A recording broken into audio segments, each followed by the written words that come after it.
میں اور آپ کیسے محسوس کر سکتے ہیں کہ میرا حج قبول ہو گیا؟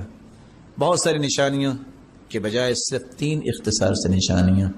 سب سے پہلی نشانی، آپ نے بھی سوچا ہوگا، کبھی کہا ہوگا دعا کی قبولیت کی نشانی کیا ہے؟ کون بتائے گا؟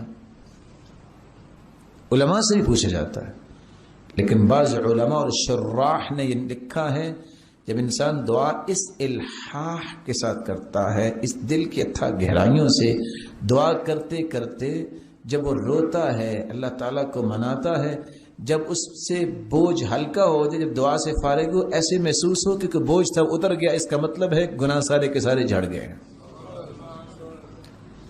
اسی طرح سب سے پہلی کیفیت حج کرنے کے بعد آپ کے بوجھ اتر جانے چاہیے۔ دوسری کیفیت مزید توفیق، آپ کے اندر نیکی کی تڑپ اور شوق اور ذوق پچھلی زندگی سے بڑھ جائے تو سمجھ لینا قبول ہو گیا۔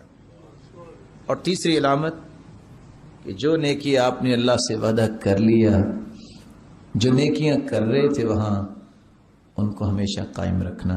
اور یہ حدیثیں آپ نے سنی ہیں، کس طرح میں حبیبہ رضی اللہ تعالی عنہ نے فرمایا، اللہ کے رسول نے فرمایا جو 12 رکعتیں دن اور رات میں پڑھ لیتا ہے اس کا جنت میں گھر بن جاتا ہے۔ لوگوں، زندگی کے آخری وقت آ گیا، میں ترکتہن منذ سمعتہن، میں نے آج تک یہ رکعتیں چھوڑی نہیں ہیں۔ جس نے زور سے پہلے 4 زور کے بعد 4 پڑھ لی اس کو آگ پہ اللہ حرام کر دیں گے۔ فرمایا جب سے میں نے سنا میں نے چھوڑا نہیں ہے۔ علی رضی اللہ تعالی عنہ انہوں نے کہا تھا، اللہ کے رسول صلی اللہ علیہ وسلم نے فرمایا تھا کہ 33 مرتبہ سبحان، 33 مرتبہ الحمدللہ، 34 مرتبہ اللہ اکبر پڑھا کرنا۔ میں نے زندگی گزر گئی کبھی چھوڑا ہی نہیں ہے۔ معاذ ابن جبل جن کو سکھایا تھا کہ ہر نماز کے بعد پڑھنا اللہم اعنی علی ذکرک و شکرک و حسن عبادتک، جب زندگی کی آخری سانسوں میں تو کہنے لگے لوگوں گواہ رہنا میں نے آج تک یہ دعا چھوڑی نہیں ہے۔ امام ابن تیمیہ کہتے ہیں کہ جب سے مجھے شعور ملا، حدیث آتی ہے کہ ہر نماز کے بعد آیت الکرسی پڑھا کرے، زندگی گزر گئی ہے میں نے آج تک اس کو چھوڑا نہیں ہے۔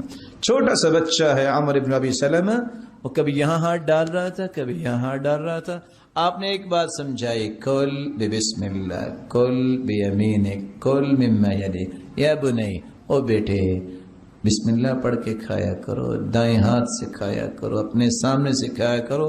اور فرماتے فما زالت تلک طعمتی بعد، پوری زندگی گزر گئی ہے میں نے ان 3 باتوں کو کبھی چھوڑا نہیں ہے۔ قبولیت اس کو کہتے ہیں کہ آپ کا وہ عمل بن جائے۔